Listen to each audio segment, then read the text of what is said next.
Broadcast is now starting. All attendees are in listen-only mode.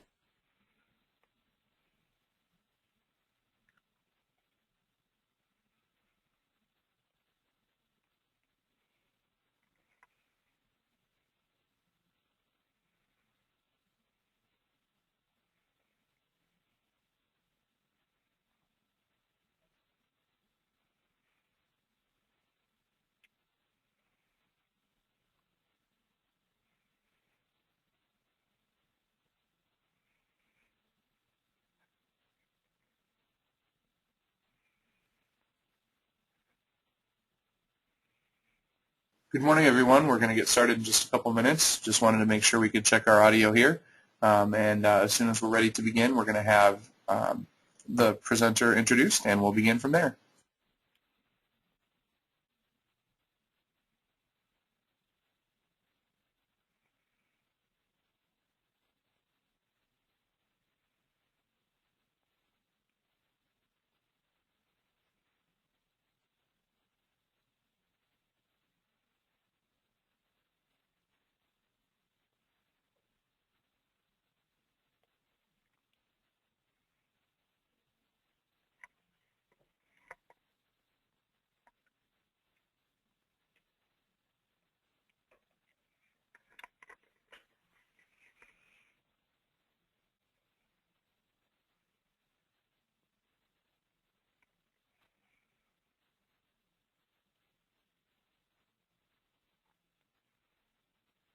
Oversee the housing student conduct process here at the University of Michigan.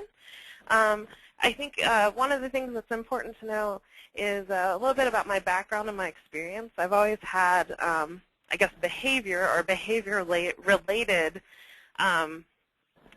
association in terms of my career. I worked in residential treatment with aggressive adolescents before going to graduate school.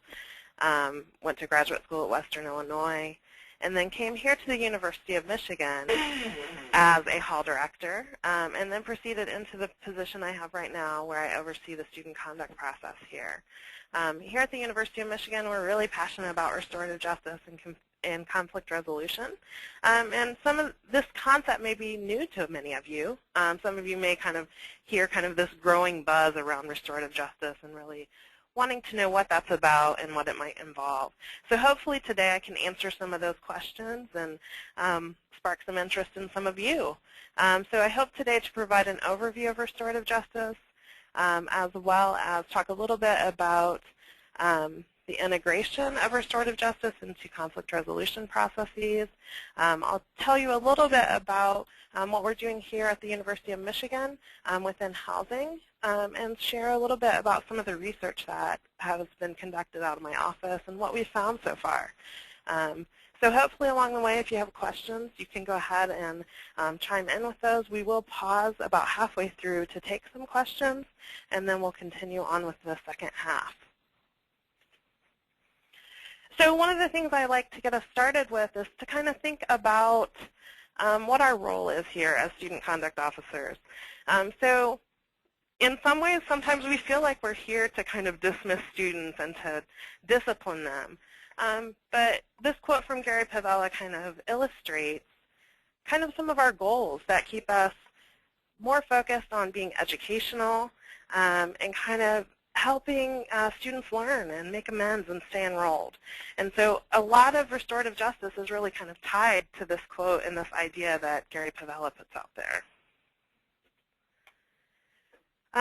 A lot of the work that one of the things to note is I will use some terms interchangeably.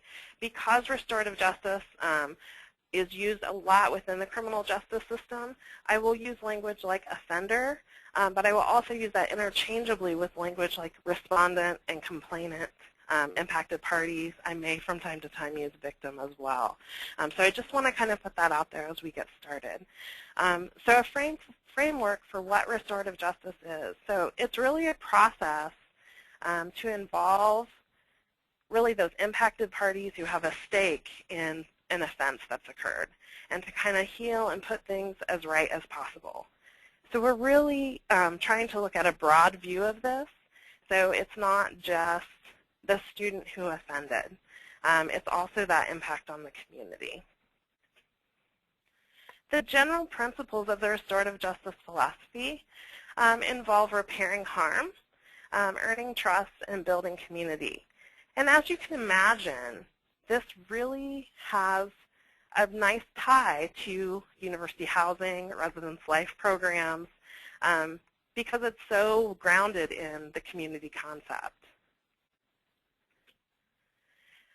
When we talk about some of the core principles, the really great thing is it really has that accountability piece. And I think as professionals doing student conduct work, that's a piece that's really important. And sometimes it's difficult to get our students to kind of understand what it means to be accountable for something.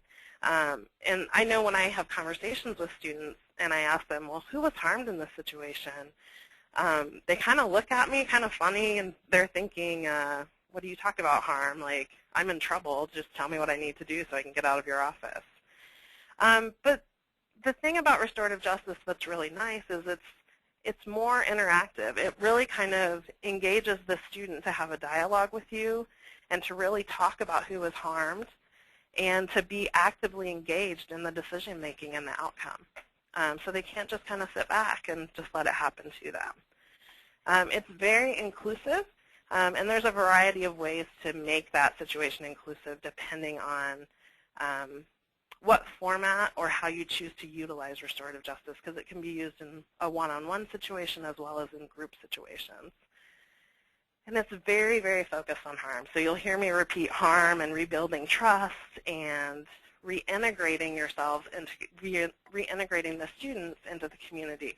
You'll keep hearing those concepts over and over again as we talk about restorative justice today. So one of the things to know about restorative justice, it's not a new practice. It's been around for a really long time. It's based on tribal and indigenous practices for peacemaking and responding to wrongdoing. It's one of the things I learned recently is there are still tribes that are using a talking stick and have kind of these peacemaking circles as a regular part or a regular ritual for their communities. And so I have some students here that are Native students who have shared some of what that experience is like, and it's helped to kind of inform some of the practices that we're doing here on our campus, which is phenomenal. A couple of key characteristics that are generally present in most restorative practices is that there is some sort of trained facilitator. The facilitators, their role is to be multi-partial and to have some intercultural maturity. We deal with a variety of students from a variety of backgrounds, and we want to try to make sure that we're cognizant of that. Communication styles can vary from individual to individual and situation to situation. When I talk about training, it's not like a formalized training that you have to go somewhere and get. There are trainings out there. An organization called Real Justice does do a facilitator training, but there are a lot of materials that you can access and kind of get yourself up to speed on what it would mean to be a good facilitator. Generally, the goal in our practices is to, again, identify that harm, figure out how to repair it, and who will implement it. Because one of our goals here is there's been trust that's been broken, and we want to help the student restore their status within the community and thus make the community whole again. Often our participants can be very broad-reaching. So participants in any sort of restorative practice could be the hall director and the student.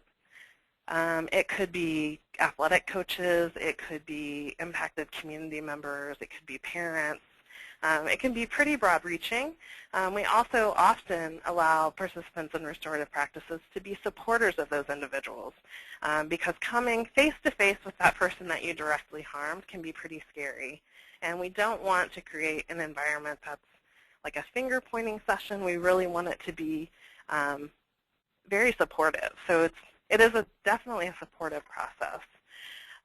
Different types of practices, and I'll talk a little bit more about these in one of the future slides, but range anywhere from circle processes to conferences to one-on-ones to panels or boards.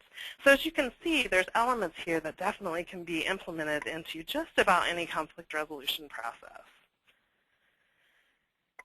So the question is, why use it? It really empowers all the parties impacted by an incident. It's offering that healing and repairing the relationships. And you'll see it a little bit when I talk about some of the research that's been done here on our campus about how students have kind of responded to this opportunity to come together in a circle or to, talk about harm and how to go about repairing it. And it really has been instrumental in building stronger communities. One of the things to note is generally it's used when parties are coming voluntarily to a process, which isn't necessarily the case with our conduct process, but you can still use a lot of the principles from restorative justice to engage in those dialogues and help students understand the concept of harm and how to go about repairing it. It can either replace your student code conduct process or supplement it.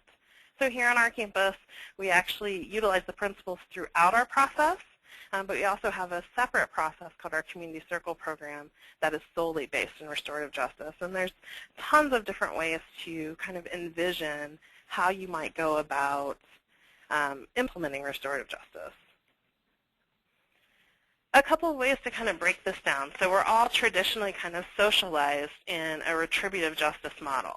And so I kind of bring up, when I discuss this with my RAs to try to help them kind of understand some of the differences, I do it through the framing of 3 different questions.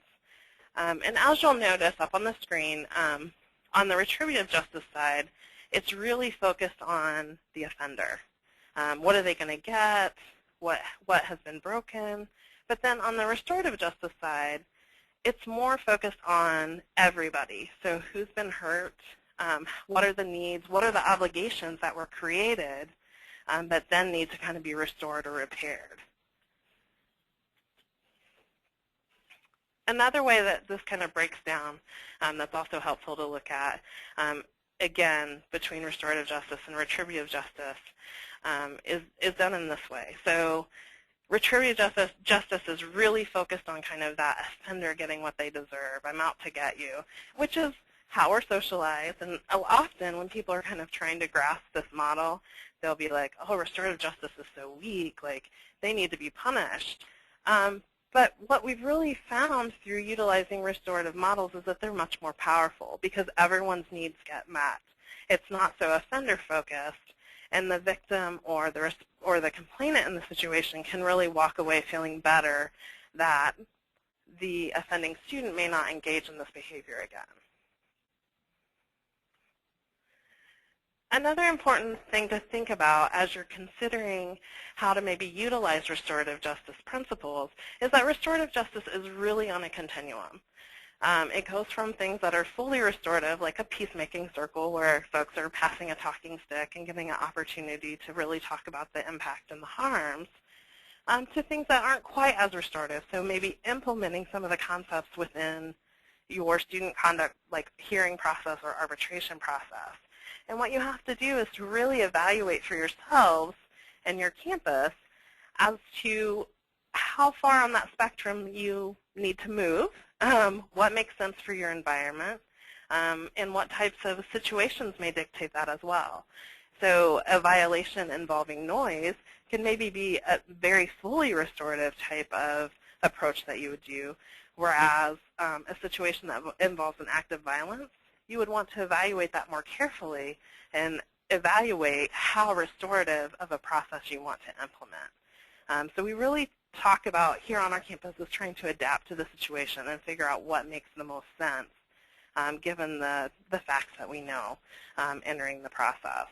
A little bit more about some of the different restorative justice practices that are out there. I'm not going to spend a ton of time talking about these. They're really well laid out in Howard Zier's Little Book of Restorative Justice, and the information on that book is at the end of my PowerPoint presentation. It's a really great kind of starting book for those that are just trying to learn about restorative justice. It's a quick read, and it costs about $5 from Amazon. So if you're wanting to kind of bring your staff up to speed or your departments up to speed on this, it's a really good investment to get you started. But one of the things to note is, kind of the general restorative conferencing models are the peacemaking circle, there's victim-offender mediation, restorative group conferencing, and community reparation. And here in university housing, we also do kind of some of the things that are on the outside that talks about restitution and apologies, and those are all they are implemented through our arbitration process, and then we have a restorative group conferencing process, which is called a community circle here, just to give you a couple of examples of what's being done here on our campus. So here's kind of the core process that folks think about when they think about a restorative process. And if you look at this, it kind of probably looks like what many of your conduct processes look like, with a little bit different language. So we generally have some sort of initial meeting with the student.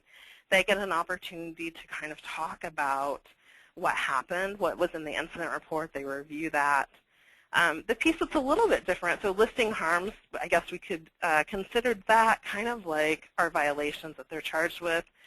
But when we talk with students, we would really want them to focus beyond kind of just the violation and truly how broad the harm was. And then we work to find solutions. And that looks often and leading into kind of a sanctioning process. And here on our campus, we call that restorative measures. Here, generally, again, it's that voluntary piece that's focused on. That's generally what's been done in most restorative practices here on our campus.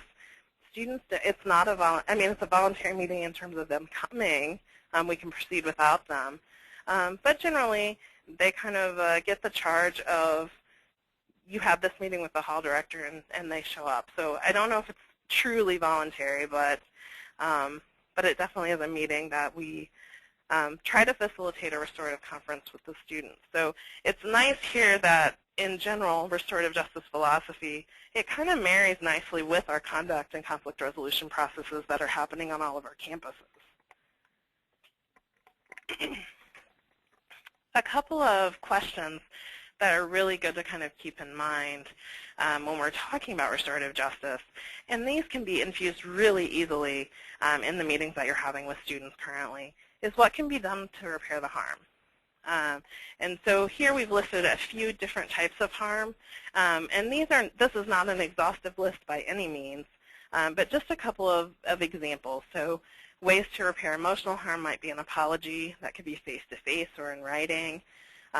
Material harm, so they vandalized something, they broke a window, we would use restitution. Fines do not align with the restorative justice philosophy generally. And then for communal harm, it could be community service, it could be some sort of program or community building activity or educational piece. Sometimes we break out that communal harm into repair to the community as well as repair to the self. So if you think about an alcohol violation, self-reparation might involve them going to some sort of alcohol education program or participating in basics or something similar. And then we're really wanting some of these outcomes to focus on rebuilding the trust and trying to be intentional about it so that it's actually related to the harm that occurred. It's not arbitrary in any way. One of the things that kind of research in general, so overall nationwide, not just focused in education, has found is that the offenders are wanting a voice in the process. So they want to restore their reputation. They want to be able to provide an explanation for what happened. And some of them definitely want to take ownership. The research demonstrates that these types of processes reduce the recidivism rates, and they also increase compliance with sanctions, which is really great. And then it also helps the harmed parties or the victims in the situation. It gives them empowerment. It gives them an opportunity to have a voice. And sometimes I think they walk away not being able to say, hey, this is how this made me feel. And I need you to know that, and I need you to understand that. And it's also a much more inclusive process. And then the research for them demonstrates that it decreases their emotional trauma that they experience, and that they have a higher level of satisfaction compared to that in the court system. And that you'll see is echoed throughout the research that we've done here on our campus with our Community Circle program. So I want to pause here for just a second and see if there are any questions about the general information that I've provided so far about restorative justice before I dive in and talk about integrating that into the residence halls and talking specifically about the programs here on our campus.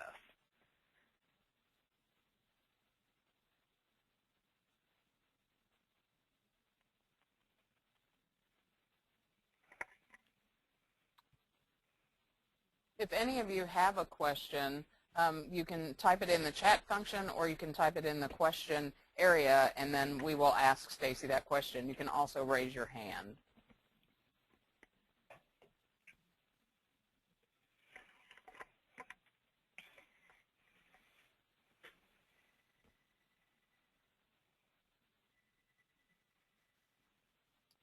Stacy, at this point, I'm not seeing any questions. Okay, well, I will go ahead and continue on with the rest of my presentation then, and hopefully we'll have a few minutes at the end to answer any questions that might come up as well. So as I was talking about integrating restorative justice, we're going to spend some time talking about how to best integrate that into our residence halls. So the easiest way to really start to make the transition, if you're interested in kind of doing more restorative justice, is to think about the questions that you're asking in your standard meetings or hearings that you're having with the student. So at some point asking about who they believe was harmed in the situation. And sometimes that's a really difficult question for our students to answer. Like, they often are very me-centered and haven't really thought about, they're more focused on the fact that they got caught than the fact that they actually had an impact on others. So sometimes it's a little challenging question for them to answer, and also for them to get to see how broadly the impact was. But definitely a really great question to start getting students to think about the impact they have on others. You can ask them a little bit about, how they were harmed themselves, and what is the process that they can do to go about repairing that harm? What are their ideas that they have? And how they can go about making it right or repairing the relationship. So these are all really good questions that are commonly asked when we're meeting with students. Stacy, I did get a couple of questions. Can I ask those now? Absolutely. One of the questions was, how long does the process take? So I think it depends on if you're infusing it into your conflict resolution process. So if you're infusing it into what you already have set up as your hearing, it doesn't take any additional time. It's really just about asking some different questions and just really infusing those concepts of repairing the harm and identifying the harm and restoring the community. If you're going to go with a more formalized process of restorative justice, like a conference model or a community circle model, it depends on how you set it up. But those can take longer because they do have a lot more logistics involved with them. As I get to our process, that will be illustrated a little bit more in detail about there are more meetings involved with the community circle process, and obviously bringing a larger group together takes a little bit more time. I would say average for us from incident date to turning it around is about 3 weeks, whereas obviously our hall director meetings, the arbitration where they're just infusing it, most of those cases get turned around in a week to a week and a half. Okay, and we had one other question. Mm-hmm. Do you ever use the standard student conduct, or do you ever use the standard student conduct standards in conjunction with RJ? Absolutely. So as I talked a little bit about our kind of hall director meeting with the student, that's what we call an arbitration here. They are given notice. Everything pretty much, for those that are familiar with the model code of student conduct, is also in place, but we've supplemented it with some of these RJ concepts. Great, thank you. Those are the only questions we have at this point. Great. So as you're kind of thinking about infusing this into your process that you currently have, or start thinking about, making more a formalized conference model or a circle model, a couple of things to think about is to start to consider language changes. Those are some really small things that you can do on the front end. Just in the last year, we switched from sanctions to restorative measures to more accurately align with the philosophy that we use in our department. We inserted, when we were kind of starting this journey, we inserted additional information about the restorative justice philosophy into what we call here is our CLAM, which is our Community Living at Michigan Handbook, so that it was really transparent in terms of what we were hoping to achieve and how we approached our work with students when a policy violation or a community living standards violation occurred. And then again, back to kind of those questions, integrating those as you can to really get the students to kind of think about what happened in maybe a little bit different way. And some of you may be doing all of this already, but you weren't calling it restorative justice. So sometimes the semantics gets in the way as well. So just to kind of think about, there are some really simple ways to kind of start to infuse these ideas. I already talked about the sanction. And then also, really this helps us place that focus on the building of the community and repairing of the relationships, which I think many of us were already doing. We're just kind of making it more formal as we integrate restorative justice. And always one of the things that was really helpful here is keeping restorative justice at the forefront. So we have 3 core philosophies that we align with in our department, which are restorative justice, social justice, and our community development model. And those 3 things align really nicely. They have kind of this really nice marriage that goes on so that we talk about them kind of all the time and keep those at the forefront of our conversation, whether it's with our student staff, our professional staff, or even the students that we're interacting in. And we're always really transparent about that. We kind of put that out there as this is what we believe and this is who we are, from the point at we're recruiting staff to kind of become part of residence education to those students who meet with us for the first time. And we always are having ongoing training with staff and thinking of different ways to kind of help them understand restorative justice and have different opportunities to kind of engage around the conversation and practice. I try to introduce some sort of reading every year. Every new staff that comes here gets a copy of the Little Book of Restorative Justice just to help them frame kind of the work that we're doing around restorative justice. We also do a 40-minute presentation with our 300-plus student staff members on restorative justice and what that means for them as a staff member and how to interact with students using that philosophy. Another thing that was really, really instrumental in me kind of building our program from just infusing the concepts into what we currently had to actually building a more formalized community circle program was talking with colleagues at other institutions. We're all willing to share, as I'm willing to share, kind of what that journey has looked like, things that have worked, things that haven't worked. You can start small and pilot this in one area, and some of you that are individually can just use some of those questions I talked about. And folks that are doing restorative justice are usually pretty passionate about it and love the opportunity to share with others how great it is. So, if you need some of those contacts, by all means, my contact information will be at the end of this. I'm really happy to talk with you individually or direct you to others who are also doing great things on their campus that may look very different from what I'm doing here at Michigan. And then also, I think, thinking about what do you want that model on your campus to look like, and trying to think pretty broad-based, because there are all kinds of anomalies that come up, and you want to say, well, would it work with this or would it not work with this? So those are a few things as you're starting to think about if this is something that's kind of right for your campus, some ways you might go about infusing them.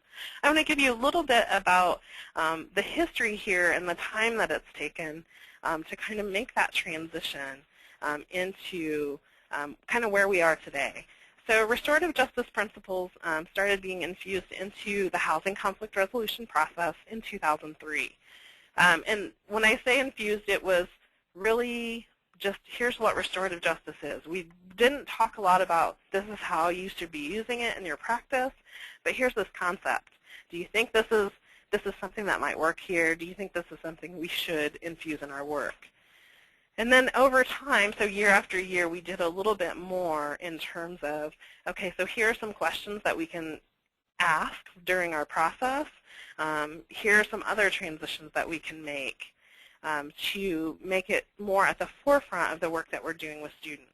And it's been a slow process. So I think initially there was a little resistance to it. Folks saying it doesn't have any teeth, what impact, it takes more time.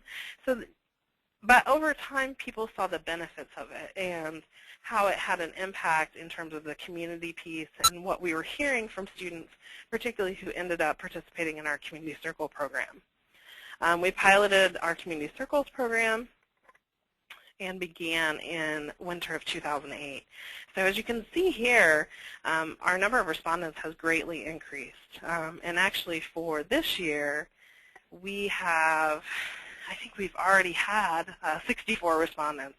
One of our first cases this year had 19 respondents in it, which was pretty exciting because it ended up being about 30 people in the room that we were doing a circle process with. We currently have 26 student facilitators. The facilitators, we did essentially a call out to folks who lived in university housing and asked them if they wanted a leadership opportunity with our office. And it's a volunteer opportunity. And we did some interviews and selections from the application process and selected 26 student facilitators. This was a niche that really surprised me because when we sent this out initially, I didn't think anyone would be interested in facilitating. And I had over 100 people apply.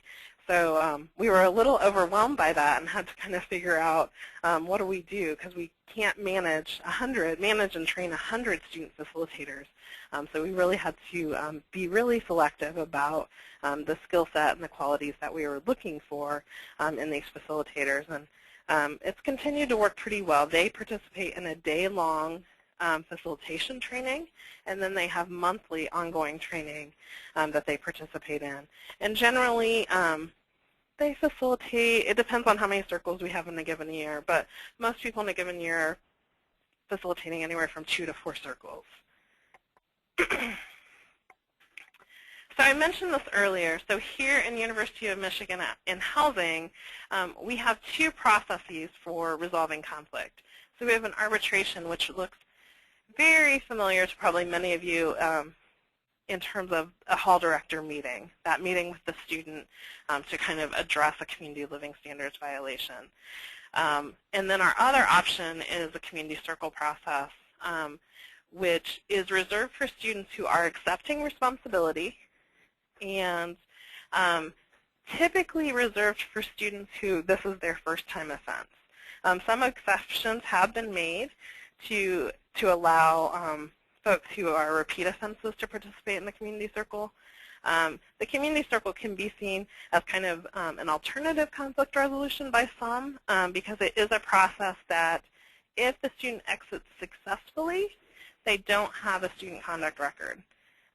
If you set this up on your campus, you don't have to set it up in this way. This is what made the most sense for the environment here and for our campus and our students. For other campuses that do similar work, I've seen a variety of things. Some folks will use sentencing circles or sanctioning circles. Some folks have it completely separate from their student conduct process altogether. So it's really up to you as kind of the crafter or the architect of the process to determine what makes the most sense on your campus. I'm going to talk a little bit more about the community circle process because it's our more formalized mode. And so generally it's a welcome. We discuss ground rules. Everyone gets the opportunity to tell their story. If impacted parties can attend, we will read impact statements, which can have a lot of power. And generally there's a number of options to repair harm that are discussed. There's kind of this brainstorming, and then the agreement is created. And then the circle's closed. If the students complete everything in the agreement with the deadlines that were imposed, we keep information for statistical purposes, but it does not constitute a student conduct record. A little bit about our research is I wanted to share that some of the comments that we learned from the respondents who participated. And these are some pretty exciting things to be able to kind of see. Things that we'd like to hear about as working in housing, the respect, respecting the hall directors and the RAs more. A lot of what we hear from students participating in this process is that they felt funny coming, they felt uncomfortable around the RA since the situation was confronted, but now that they've participated in this process, it's really rebuilt that relationship with the RA and they feel much more comfortable around their approach. And here's a couple more comments. Those concepts of accountability, which is kind of one of our learning objectives in this process, is they kind of understand that and understand how their actions have impacted others, which is really important. A couple of things. Yep. We have a question that I think might be appropriate here, if that's all right. Yeah. Could you please provide some examples of incidents where the community circle were most appropriate and had the best outcome? Absolutely. So I would say generally we've had some alcohol transport situations where a student was extremely disruptive and I remember the young woman, she actually had to be strapped down on the stretcher and she was pulling on the door jambs and really causing a ruckus that woke a lot of people up. And so we actually had a circle that brought together kind of all of her friends that were there, as well as the housing security officers that were on the scene, and the hall director and the RAs. And that one worked really well. It's worked very well with bias-related incidents, although you do have to be thoughtful about your facilitation model and making sure that your facilitators are well prepared to facilitate a circle where there was a bias incident that occurred. We've used it, and it's been successful with vandalism situations. So we had a sprinkler, like a football hit the sprinkler head and like flood out a building. And so we had a circle, and that one was very successful, where we had the facility staff members come, as well as the DPS officers and the housing security officers to attend that, in addition to the impacted community members who had belongings that were ruined. So there's a pretty wide array of what we experience in university housing that are very appropriate for a community circle process. And I had two other questions, if it works now, or I can save them till the end. You can go ahead and give those to me now. Okay. What is the frequency of the impacted parties not wanting to participate? I think that that's an area when you first get started, that's a big challenge. We've kind of set an expectation around our res staff, like our the documenting RA as well as the home RA of the student, that there's kind of an expectation that they attend and they participate. The other impacted parties, it's an area where we're building. I would say the frequency, I mean, we typically have like 1 or 2 impacted parties for every circle. There are some circles where we'll have larger numbers. I can recall maybe like 4 or 5 of the circles where people just out and out didn't want to participate in any way, either a written statement or in person, which isn't really high, but it can happen depending on the content of the incident. And sometimes it's a timing thing too. And then the one other question that came is, what would FERPA enact with this? How would FERPA interact with this model? So one of the pieces of the process is that all the participants sign a confidentiality agreement, and then that if there's information that occurs within the circle that would need to be taken outside of the circle, that we talk about it within the circle process before taking that information outside. Also, because we infuse the principles within our traditional arbitration process, it complies with FERPA completely, because we don't necessarily share that without the student because it's a partnership. Other questions? Thank you. That's all that I have I see at this point. Okay. So to kind of flip this a little bit, you heard what the respondents said, and I wanted to show you a little bit about what those who participated as impacted parties had to say about the process. And so our impacted parties have ranged anywhere from an athletic coach to a facility staff member to hall directors to our coordinator of our alcohol and other drug program. So we try to cast the net pretty wide. And generally, it's been pretty positive. We do on occasion get some feedback about the link, again, and the coordination of the logistics because it gets a little bit far out sometimes from the incident date that it occurred. A couple of more things. So we are doing a research study on the respondents and the participants in the community circle process. We're going to broaden that eventually to compare that with our current arbitration process. But just to kind of share a little bit about the initial data that we've gotten back so far. This question was, why would a responding student choose to participate in the circle? And as you can see, high for our students is to get the offense removed from the record. But then when we asked them to rank those that were most important to them, the top 2 reasons that they identified were to take direct responsibility and offer an apology. So, you know, while obviously the record piece has a bearing for our students and can be seen as a carrot somewhat, it's not necessarily about as much about the records as it is about repairing the harm for our students. Additionally, here's another slide, is that it's important to note, like, this is a conduct process, and students have gotten into trouble, and they come in expecting a punishment. But 4 out of 5 of the students that come in feel better about their community as a result of the process. So the process itself, and this is speaking specifically to the community circle, has a restorative and positive effect on their sense of community, not to mention the outcomes and restorative measures that's going to give them further opportunity to interact with the community. And then in terms of our satisfaction, again, our satisfaction rate on this process is extremely high.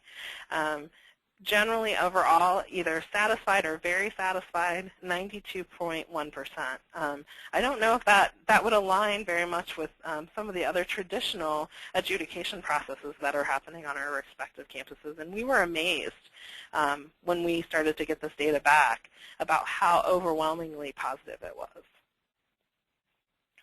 And here's a question that we asked generally of the impacted parties. So that was the respondents before that had the high rate of satisfaction, and they are very satisfied as well. You know, 88.6 are satisfied with the process. So what now? So generally, here's some web resources, some books that are really great for getting started, and here's a list of some schools that are using restorative justice in a variety of different ways. So these are some opportunities for you to kind of start to seek out that information, evaluate for yourself if this is something that's right for your campus. I get lots of calls from lots of campuses who are really starting to think about how to infuse restorative justice into the work that they're doing.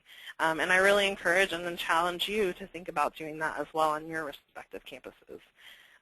At this point, I can take questions for the last few minutes that we have. But my contact information is up here as well, and I really encourage you to feel free to contact me either via phone or email. I'm happy to share with you forms and resources and you know, training materials, things that might be helpful as you start to think about introducing the philosophies and the principles into the work that you're doing. Stacy, it's Lori, and I've got a couple questions for you.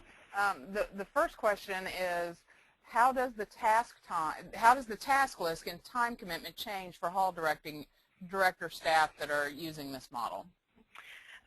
For them, I would say on the front end, it doesn't change too much. There is an additional, for those that participate as impacted parties in the community circle process, it would mean an additional time commitment there. Our circles generally run, depending on the size of them, about an hour. And most of those, the way we've set it up, they occur in the evening. We do that based on the students' schedules, and they all tend to happen in the evening. You don't have to set it up in that way if you're doing the circle process. So generally, the hall director on the front end, if a student accepts responsibility, will then offer, if it's appropriate for that case, the student the option to choose between continuing with an arbitration and kind of rolling into that restorative measures or sanctioning process, or to come to the community circle. And the students provided a brochure that outlines kind of everything that they can expect from the process. If they choose the community circle, it is then referred to my office, and I have a couple interns that work for me that assist in kind of the coordination and logistics of kind of putting it all together. Great. There's also been a request to go back to the screen that has the references on it. Yep. And then here's a couple of other questions that we have. Will restorative justice work if the offenders do not take responsibility for their words or actions or have little or no interest in making amends? The example that they gave is derogatory terms being used. Yeah, I think, I guess in the truest, purest sense of restorative justice, folks would probably say no. I personally would challenge that because I think that you can use some of those questions to dialogue with them about the impact that they're having on others, even though they may not be ready to hear that or ready to kind of change. At least kind of engaging in this dialogue around harm may help them to have a broader understanding of what occurred. And we have another question. How do you handle situations when a student is technically a repeat offender, but the first was stricken from their record due to circle participation? So we do take it into consideration so that we can determine whether or not to allow for them to participate in the circle again. Generally, that's not an opportunity that is extended to them.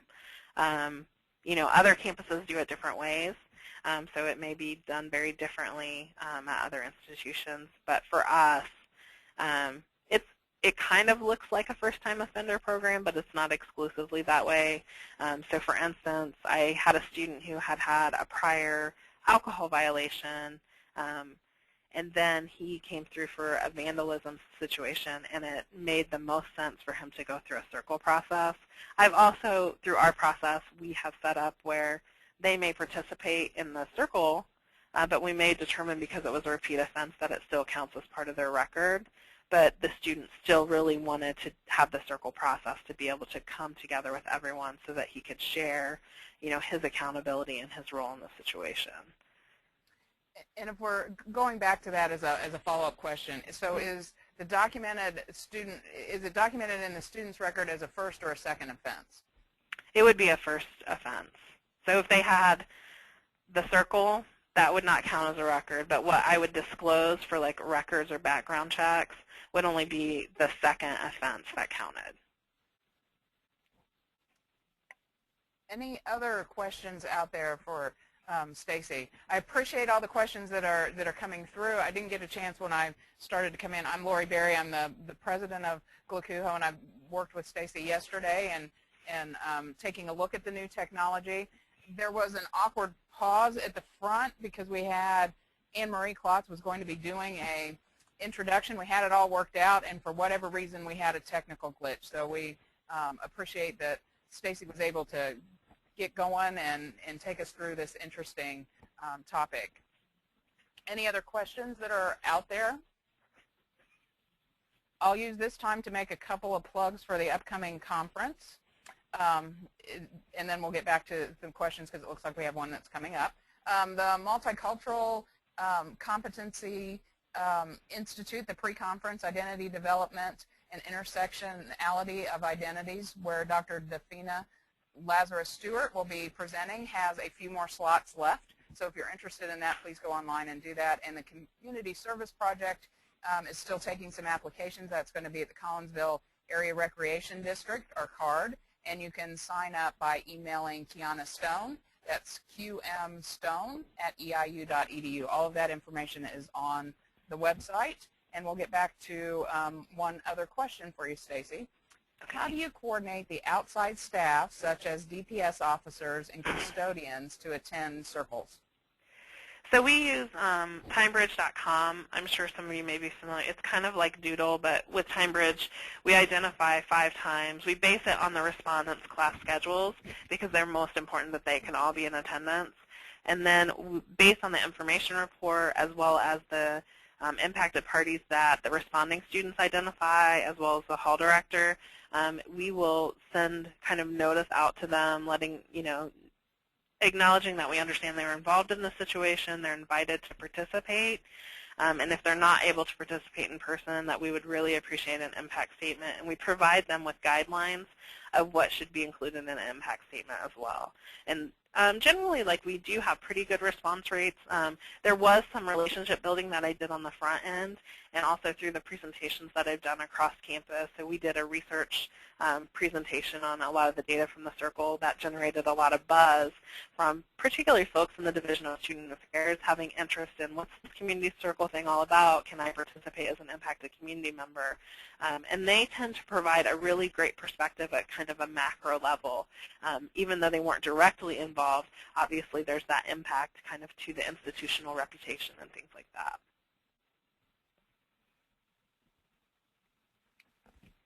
Well, Stacy, thank you again for engaging us in this great topic. It is a great way for us to introduce what is going to be our contemporary issue for next year, which is student conduct. And we do appreciate the time that you took with us. And I will remind you that the recording of this webinar as well as the PowerPoints will be on the website. We will also send out to all of you that participated a evaluation so that you can tell us what you liked about it and give us some other feedback so that we can continue to bring these webinars to you. Any last questions before I do one final plug for our conference that's coming up?